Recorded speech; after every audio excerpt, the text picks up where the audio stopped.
मैं डॉक्टर परमानंद झा, संस्कृत MA, कीर्तन कामाख्या संस्कृत महाविद्यालय महरिल मधुबनी। दिनांक 6/11/2020 ईस्वी। प्रिय छात्र छात्राओं, उपशास्त्री प्रथम वर्ष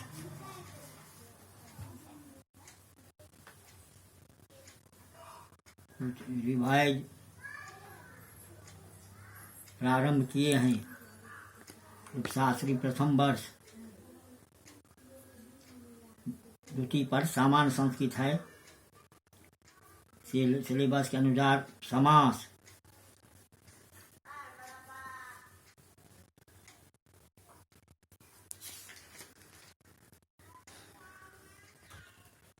समास क्या है,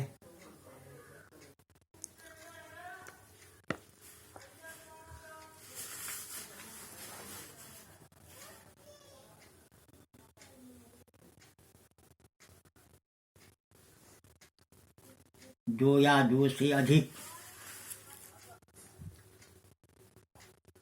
शब्दों को मिलकर एक हो जाना, आपस में जुड़ना, उसे समास कहलाता है। वैसे संस्कृत में भी है कि बहुनाम पदानाम एक पदे भाव समास की समास की परिभाषा है।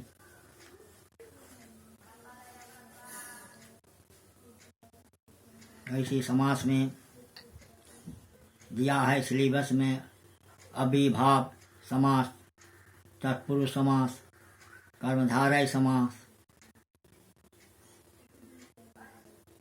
नियम एवं प्रादि समास।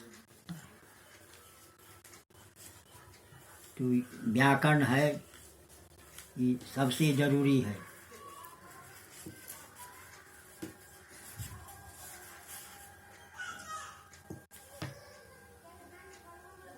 जो या अधिक शब्दों को अपने विभक्त चिन्हों को छोड़कर आपस में मिलना समास कहलाता है। एक से अधिक पदों को मिलकर एक हो जाना समास कहलाता है।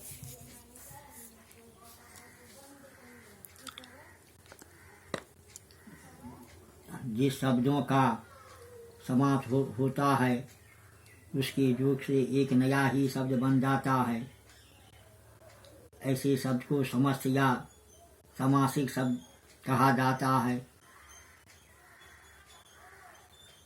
जैसे राजा का भवन, राजभवन। तो यहाँ राजा और भवन दो शब्द है। ये शब्द अपनी विभक्तियों को छोड़कर मिल जाते हैं और उनके योग से एक नया शब्द बन जाता है। जैसे राजभवन।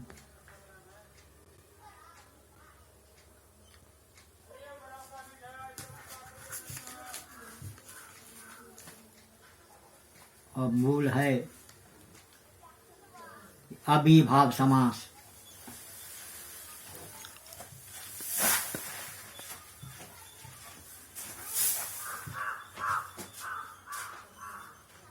जिस समास का प्रथम शब्द यानी पहला शब्द अव्यय हो, जिससे बना समस्त पद क्रिया विशेषण की तरह प्रयुक्त हो, उसे अभिभाव समास कहलाते हैं।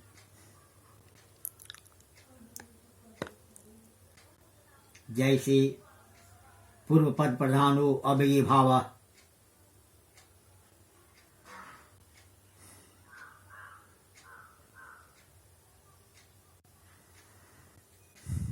अभिभाव का अर्थ है जो अव्यय न हो, उसका अव्यय होना। अतः इस समास से बने अव्यय शब्द होते हैं जिसमें पूर्व पद प्रधान होता है तथा दूसरा संज्ञा। पूरा पद अव्यय हो जाता है।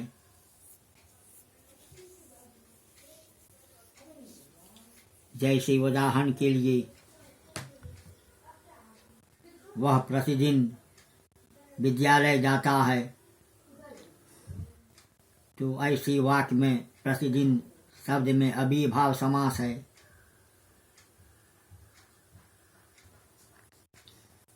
इस समासी शब्द का पहला पद अव्यय प्रति अव्यय है और दूसरा भाग दिन संज्ञा है। तो दोनों शब्दों से बना प्रतिदिन शब्द ऊपर के वाक्यों में क्रिया विशेषण की तरह प्रयुक्त हुआ है। तो इसी प्रकार प्रतिमास, आजन्म, आकरण, अभूतपूर्व, यथासंभव, भरसक आदि अविभाव समास के उदाहरण के अंतर्गत आते हैं।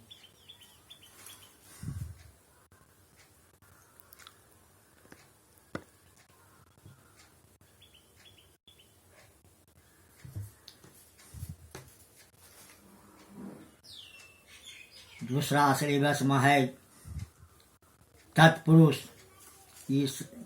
यह समझने की चीज है।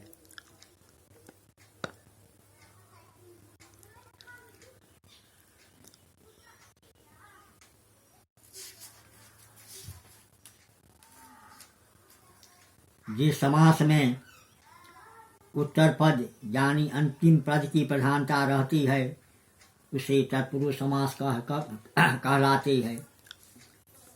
जैसे उत्तर पदार्थ प्रधान तत्पुरुष, तत्पुरुष समास में उत्तम पद के अर्थ की प्रधानता रहती है।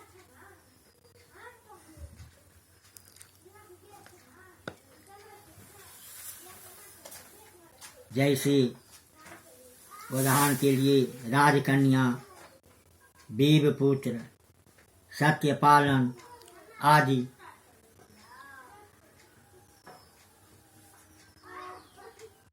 तो राज की कन्या, देव का पुत्र तथा सत्य का पालन। तो इस तरह से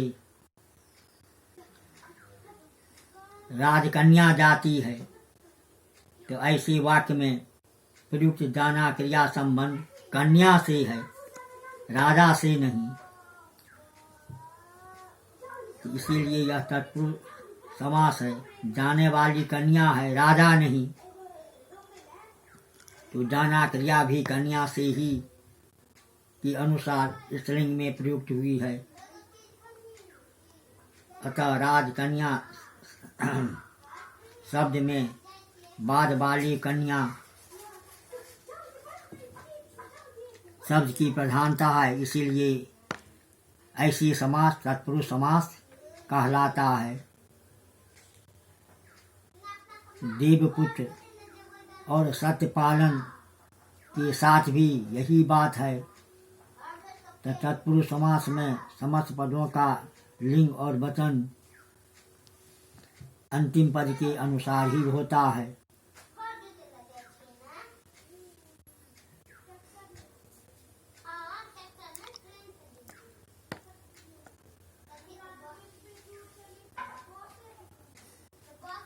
वैसे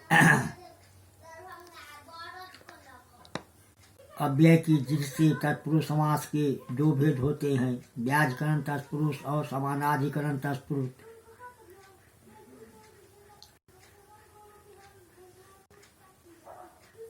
तो व्याजकरण तत्पुरुष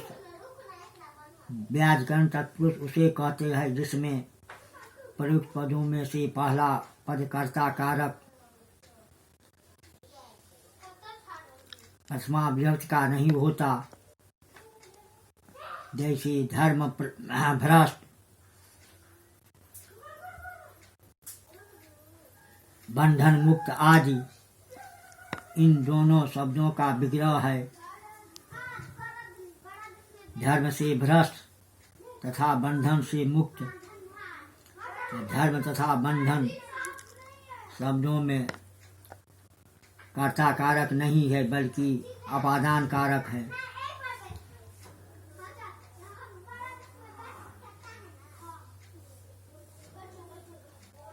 या पंचमी विभक्ति है। अतः धर्म भ्रष्ट और बंधन मुक्त से व्याधिकरण तत्पुरुष है।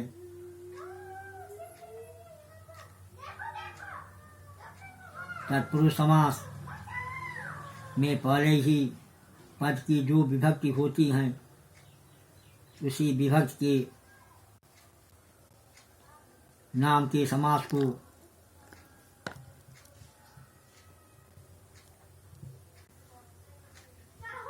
पुकारने की प्रणाली है। अतः उपद्रव दोनों समासिक पदों में पंचमी तत्पुरुष कहा जाता है।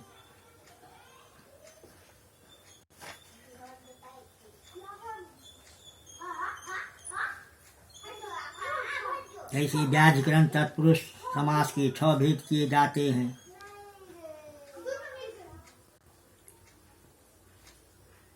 द्वितीया तत्पुरुष, तृतीया तत्पुरुष, चतुर्थी तत्पुरुष, पंचमी तत्पुरुष, षष्ठी तत्पुरुष तथा सप्तमी तत्पुरुष।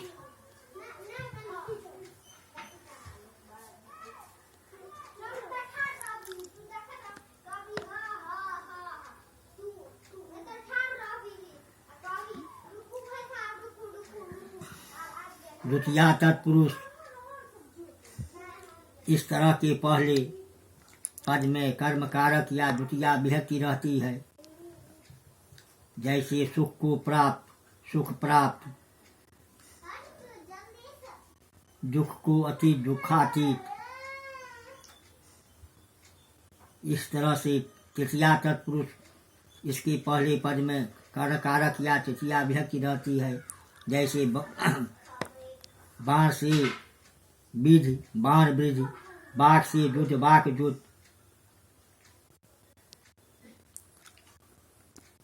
खस से साध्य, खस साध्य, नीच से मुक्त, नीति मुक्त। इसी तरह चतुर्थी तत्पुरुष इसके पहले पद में संप्रदान कारक या चतुर्थी विभक्ति रहती है। जैसे कृष्ण के लिए अर्पण, कृष्णार्पण, देव के लिए बलि, देव बलि, सभा के लिए भवन, सभा भवन।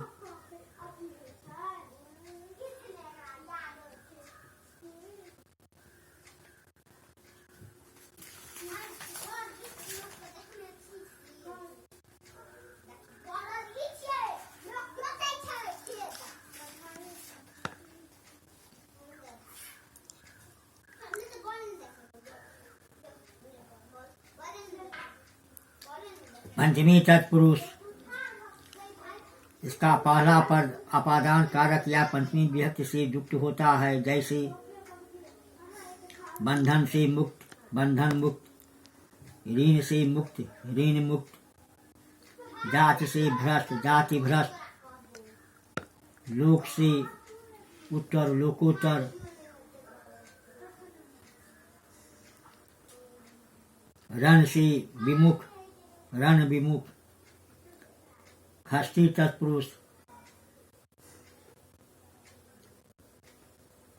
इस पद प्रथम पद में संबंध कारक या षष्ठी विभक्ति रहती है। जैसे कन्या का दान, कन्यादान, सेना का नायक, सेना नायक, पुस्तक का आलय, पुस्तकालय, विद्या का आभास, विद्याभास। सप्तमी तत्पुरुष इस तत्पुरुष के पहले पद में अधिकरण कारक या सप्तमी विभक्ति रहती है। जैसे कार से कुशल, कार कुशल, ग्राम में वास, ग्राम वास, प्रेम में मग्न, प्रेम मग्न, दान में वीर, दान वीर।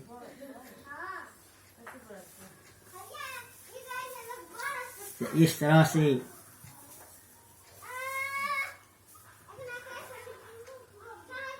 अभिभाव और तत्पुरुष समास का व्याख्यान माला है।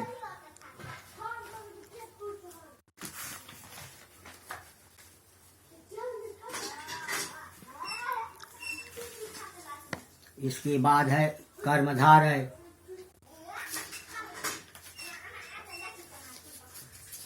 छोड़ दियो। कर्मधार है समानाधि तत्पुरुष को कर्मधारय कहते हैं। कर्मधारय कई रूप में पाया जाता है। विशेषण, विशेष, द्विग, उपमान, उपमेय, पराजी समास, न्यंग समास और मध्यम पद लोपी तत्पुरुष। पराजी समास, इसमें पर और आदि उपसर्गों तथा दूसरे शब्दों का समास है। पर आदि के साथ नहीं, उनके अंग के रूप में दूसरे शब्द भी जुड़े रहते हैं। जैसे प्रकृष्ट, आचार्य, प्राचार्य।